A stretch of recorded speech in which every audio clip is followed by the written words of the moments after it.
백내장 수술 상담을 하다 보면 원거리와 중간거리를 선명하게 보고 싶고 근거리는 필요시 돋보기를 사용할 수 있다, 혹은 근거리도 보고 싶지만 야간 빛번짐도 최대한 피하고 싶다, 이렇게 말씀하시는 분들이 있습니다. 오늘 말씀드릴 클라레온 BBT 인공수정체는 이런 환자분들에게 아주 적합한 렌즈입니다. 오늘은 이 렌즈가 왜 빛번짐을 최소화한 연속 초점 렌즈로 불리는지, 어떤 환자분들이 이 인공수정체로 높은 만족도를 얻을 수 있는지, 그리고 마지막으로 클라레온 BBT를 활용한 믹스앤매치 방법까지 하나씩 자세히 설명해 드리겠습니다. 안녕하세요. 여러분의 평생안과 주치의 S안과 김종현 원장입니다. 오늘의 주제는 클라레온 BBT 렌즈의 모든 것입니다. 오늘 소개할 클라레온 BBT 렌즈는 미국에서 매우 인기가 많은데요. 실제로 전 세계 연속 초점 렌즈 판매량 1위를 기록했죠. 분명 1위를 하는 데는 다 이유가 있을 텐데요. 오늘 영상을 끝까지 보시면 그 이유를 확실히 아실 수 있을 겁니다. BBT 인공수정체는 미국 알콘사에서 개발한 연속 초점 렌즈입니다. 이 렌즈의 경우 일반 다초점 회전형 렌즈와 달리 빛을 여러 갈래로 나누지 않는데요. 대신 X웨이브라는 특수 광학 설계를 통해 빛의 파형을 조절해서 초점의 심도를 넓혀줍니다. 이렇게 하면 원거리부터 중간거리까지 단초점 렌즈처럼 깨끗하게 볼 수 있고, 빛 에너지 손실이 적어 어두운 환경에서도 시력의 질이 안정적입니다. 그래서 BBT 인공수정체는 빛번짐을 최소화하면서 야간 대비 감도가 좋아 야간 운전을 자주 하시는 분들에게 특히 유리합니다. 게다가 클라레온 BBT 렌즈는 알콘사의 최신 클라레온 플랫폼을 적용해서 장기적으로 렌즈 투명도가 잘 유지되고 후발 백내장의 발생도 많이 줄였습니다. 다만 클라레온 BBT 인공수정체도 역시 연속 초점 인공수정체의 한계를 가지고 있어서 40cm 이내의 근거리 시력은 조금 부족할 수 있습니다. 작은 글씨를 볼 때는 얇은 돋보기를 사용할 가능성이 있다는 점을 기억해야 합니다. 보통 수술 후 돋보기가 필요할 수 있는 확률을 약 50%,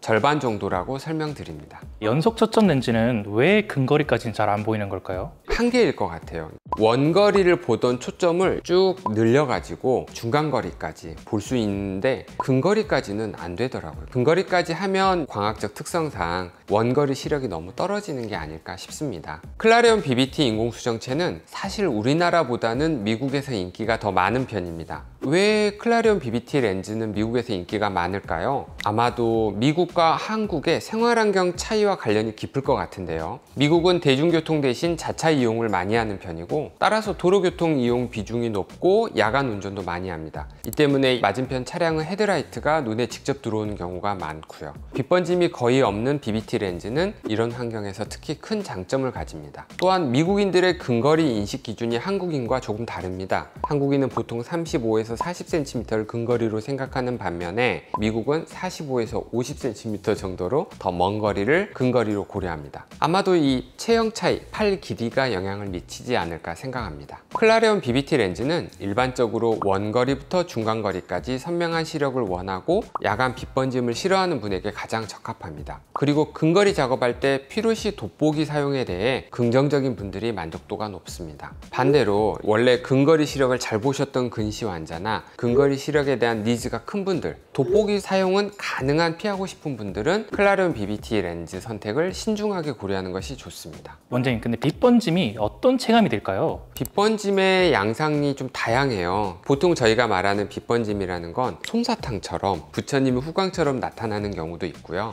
그 다음에 양궁의 관역처럼, 동심원처럼 나타나는 경우가 있고요. 그 다음에 방사선 모양으로 갈라지는 모양이 있고요. 그런 세 가지 모양이 혼합돼서 나타납니다. 그 중에 하나만 나타날 수도 있고요. 그런 게 얼마나 커 보이느냐, 솜사탕이 얼마나 크냐에 따라서 빛번짐의 정도를 좀 표시할 수가 있습니다. 그럼 다초점 렌즈에 노란색 안경을 끼는 게 연속 초점을 선택하는 것보다 더 낫지 않나요? 그렇게 선택할 수도 있죠. 너무 이제 운전을 많이 하시거나 그런 업으로 하시는 분들께는 아예 내장을 하는 게 더 맞는 선택이겠죠. 지난번에 환자분의 선호보다 안구 상태가 훨씬 중요하다고 말씀하셨잖아요. 그럼 클라레온 BBT 렌즈는 모두가 쓸 수 있는 렌즈일까요? 당연히 그렇지 않죠. 근데 클라레온 페놉틱스 렌즈보다는 더 선택의 폭이 넓은 건 사실입니다. 조금 안 좋은 사람들에게도 클라레온 BBT 렌즈를 사용할 수는 있는 거죠. 중등도 이상의 녹내장이나 망막, 시신경 손상 범위가 넓은 경우에는 클라레온 BBT 렌즈 대신 단초점 렌즈를 사용해야 합니다. BBT 렌즈 역시 단초점 렌즈보다 빛을 더 분산하기 때문에 시력의 질이 급격히 낮아질 수 있기 때문인데요. 그렇다고 하더라도 눈에 이상이 있다고 무조건 클라레온 BBT 인공수정체를 사용할 수 없다고 단정 지을 수는 없는데요. 호주에서 초기 녹내장 환자를 대상으로 단초점 렌즈와 클라레온 BBT 렌즈를 비교한 연구가 있었는데요. 그 결과로는 근거리와 중간거리 시력에서 클라레온 BBT 렌즈의 시력이 더 높았고 원거리 시력은 두 그룹 간에 별 차이가 없었다고 합니다. 따라서 초기 녹내장 환자분들에서는 신중하게 이 클라레온 BBT 렌즈의 사용을 고려해 볼 수 있을 것 같아요. 이런 연구가 없는 렌즈가 훨씬 많은데요. 이 알콘이라는 브랜드 파워라는 게 이런 수많은 임상 연구 결과들이 만들어내는 것이 아닐까 생각이 듭니다. 같은 플랫폼을 공유하는 렌즈끼리 믹스 매치를 하는 전략도 좋을 것 같습니다. 혹시 클라레온 BBT와 클라레온 페놉틱스를 조합하는 건 어떨까요? 좋은 질문인데요. 결론부터 말씀드리면 이렇게 조합하면 빛 번짐은 최소화하고 근거리는 어느 정도 더 확보할 수 있는 훌륭한 전략입니다. 클라레온 페놉틱스는 알콘사의 클라레온 플랫폼을 공유하는 다초점 회전형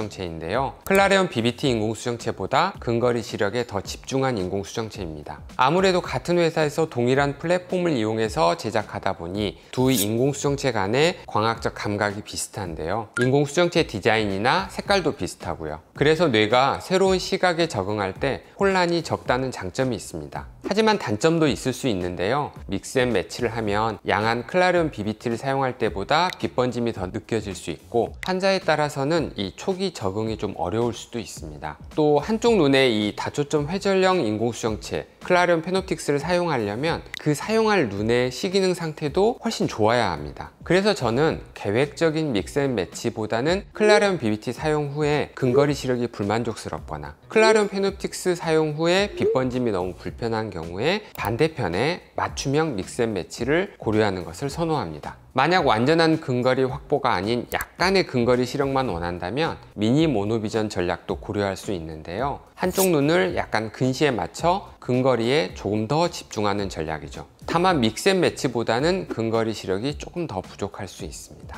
원장님, 그럼 미니 모노비전과 믹스 앤 매치 중에 실제로는 어느 방식이 더 많이 사용될까요? 의사에 따라서 좀 다른 것 같아요. 저는 믹스 앤 매치 방식을 좀 더 선호하긴 합니다. 초점을 정확하게 맞춰주는 걸 더 선호해요. 예를 들어서 알콘이랑 존슨앤존슨 이렇게 믹스 앤 매치를 하게 되면 좀 더 시력의 차이가 큰 편일까요? 예를 들어 아주 오래전에 백내장 수술을 했는데 기존 제품은 단종되고 좋은 렌즈가 나왔으니까 그걸 사용했을 때 대부분의 환자분들이 잘 조율해서 생활을 하십니다. 원장님, 그럼 난시가 있는 경우에도 사용 가능할까요? 난시 교정 기능이 포함된 클라레온 BBT 토릭 버전이 출시되어 있는데요. BBT의 장점인 X웨이브 기술은 그대로 유지하면서 각막 난시까지 교정할 수 있습니다. 그럼 마지막으로 다른 연속 초점 렌즈랑 비교하면 어떨까요? 우리나라에서 연속 초점 인공수정체는 많이 출시되어 있는데요. 그 중에서 오늘 소개한 알콘사의 클라레온 BBT 인공수정체와 존슨앤존슨사의 퓨어C 인공수정체가 많이 사용되고 있습니다. 같은 연속 초점 렌즈여도 두 인공수정체는 각자 심도를 확장하는 기술 방식이 조금 다른데요. 클라레온 BBT는 X웨이브 기술을, 퓨어C는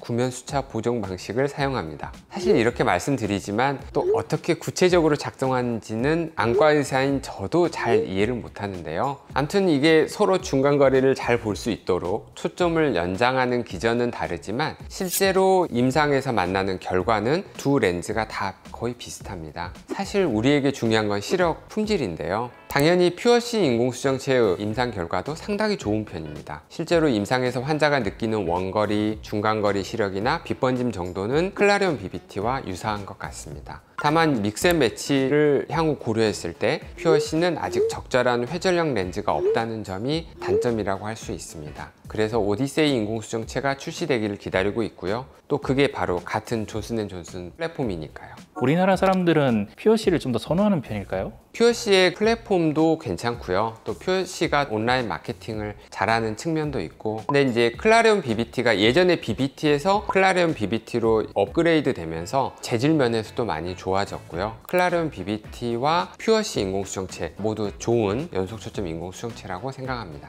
오늘의 결론입니다. 클라레온 BBT 렌즈는 전 세계적으로 가장 많이 사용되는 연속초점 렌즈입니다. 원거리부터 중간거리까지 선명한 시력과 빛번짐 없는 장점을 원하신다면 적극 고려해 보시면 좋을 것 같습니다. 혹시 더 궁금한 부분이 있으시면 댓글로 남겨주시고요. 오늘 영상이 유익했다면 좋아요와 구독, 알림 설정까지 꼭 부탁드립니다. 이상 김종현 원장이었습니다. 감사합니다.